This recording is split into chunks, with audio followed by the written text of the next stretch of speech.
tuh dari SMP memang sudah dibilang udah jadi program horor.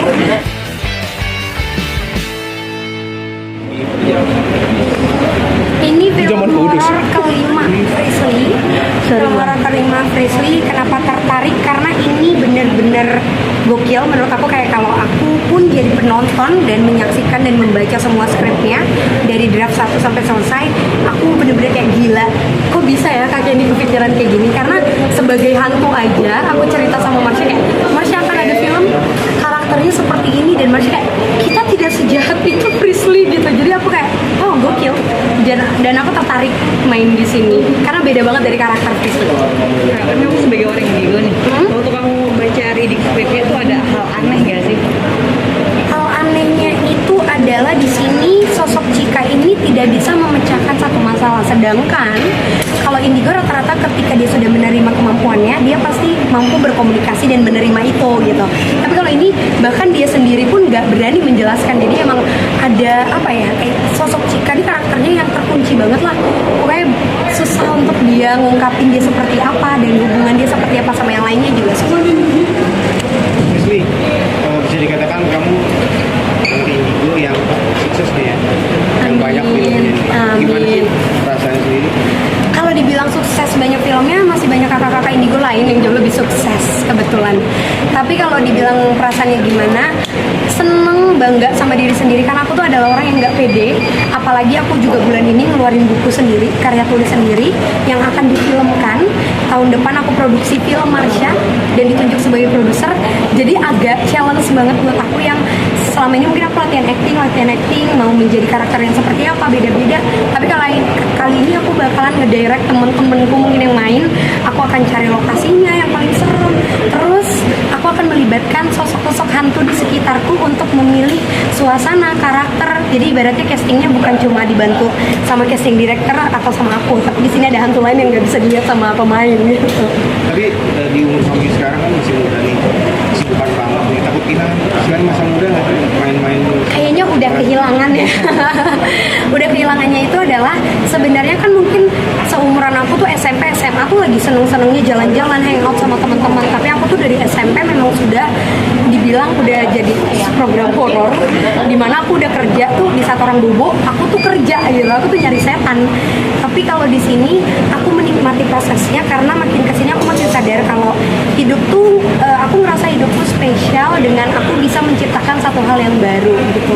Aku bisa melibatkan orang-orang sekitarku, aku bisa menyampaikan itu dalam bentuk karya, dan aku seneng siap dikasih kepercayaan sama teman-teman.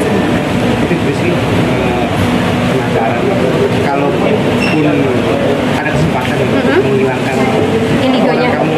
kamu bakal Bersedia lagi atau udahlah?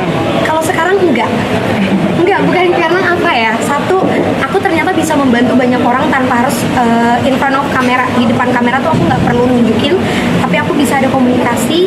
Yang kedua, aku alhamdulillahnya pernah membantu kasus pembunuhan sahabatku, dimana itu juga akhirnya aku angkat menjadi karya. Alhamdulillahnya lagi, ternyata jadi anak indigo nggak seserem yang aku bayangin, dan aku sudah bisa berdamai. Tapi kalau pertanyaan ini ditanyain ke Frisley waktu SMA, aku milih iya. Karena aku sudah pernah diruqyah sebanyak 3 kali. Aku udah pernah diserba apain, dijampe-jampe, dikebangka, diobatin sama lokung, sebagai macamnya itu. Pokoknya taipap, ikut turun, segala macam. Dan aku semua berdoa, pokoknya aku menyerahkan diri ke Tuhan buat, ya Tuhan, biarin aku bisa hidup normal kayak teman-teman. Melek, ternyata tidak bisa. Dan pada saat aku kehilangan Marsha, ternyata rasanya sakit banget. Jadi aku merasa sekarang udah cukup. Emang tugasnya aku untuk menerima. Dong, kan? Gitu deh. Jadi itu buku Marsha. Kamu sini ada obrolan sama Marsha ya? Oh, ada banget. Yang biasanya mungkin aku kayak kerasukan Marsha itu simple. Kali ini bisa tiba-tiba bahkan adikku, aku dipukul-pukul pakai sapu lidi di rumah. Gara-gara bisa tiba-tiba pada saat mau makan tuh aku kerasukan.